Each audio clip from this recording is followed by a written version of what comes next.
Good morning mga fitness. So, today is Wednesday. So, ang topic tayo ngayon, ang pag-uusapan natin is about naman sa payat. So, may nagtanong sa akin, Coach, bakit hindi ako tumataba? Pero, panay naman ang kain ko. Ganito po yan, kaya hindi kayo tumataba is, depende po sa mabagal naman. Depende or mabagal yung genetics ng kanyang katawan o metabolism. Kaya, hindi kayo gaano tumataba. Malakas nga kayong kumain pero mabagal yung inyong metabolism or genetics ng pangatawan nyo.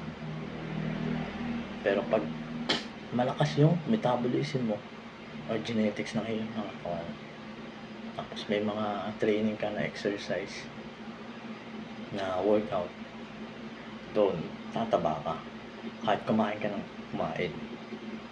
Pero pasok ka pa rin sa calorie surplus.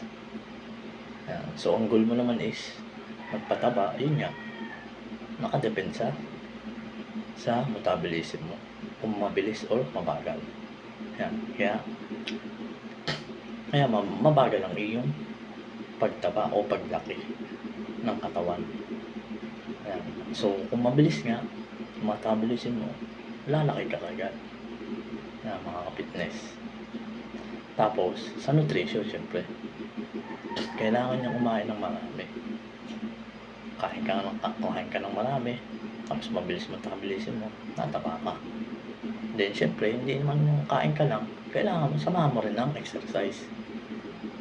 Yan, para lumaki ka or lumaki yung katawan mo. Ako kasi, kaya mabilis lumaki yung katawan ko dahil 4 na beses ako nag-workout sa isang linggo, 4 times. Tapos 3 beses yung training ko. Tapos ang kinakain ko is naka-calories ako.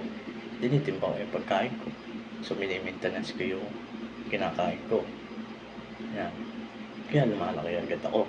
Tapos may sapat na tulog ako, 7 to 8 hours.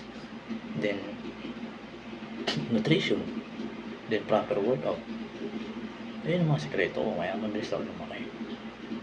Pero, sa pagkain pa rin mga fitness.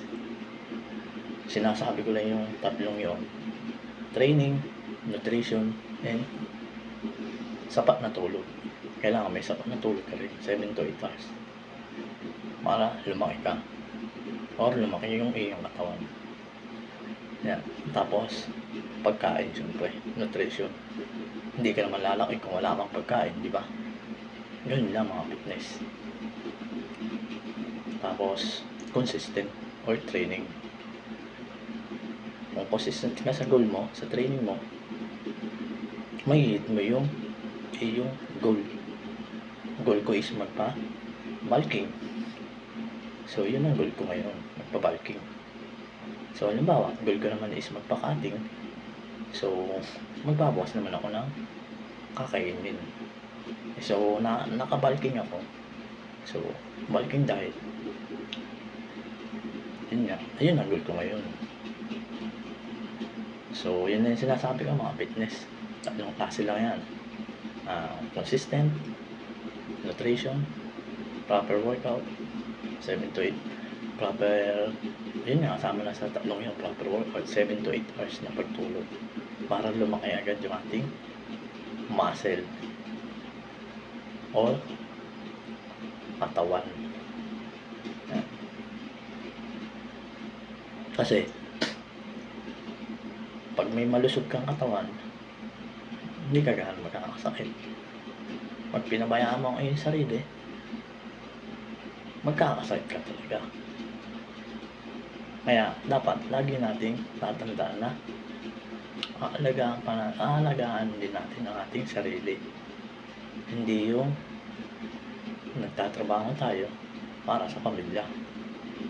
Oo, nagtatrabaho tayo sa pamilya. Pero kailangan pa rin natin alagaan yung sarili. So, yun lang mga ka-fitness. Sana may natutunan kayong sa video nito, and huwag niyong kalimutan i-subscribe itong aking YouTube channel, Mars Keep It 2024. So, di lang yan.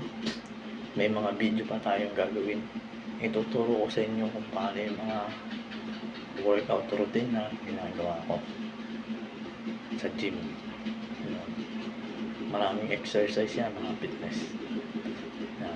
Nakadepend sa goal ng isang client or tao. So, yun lang. Ayun, thank you. Maraming salamat sa inyo. Coach Marsky. God bless.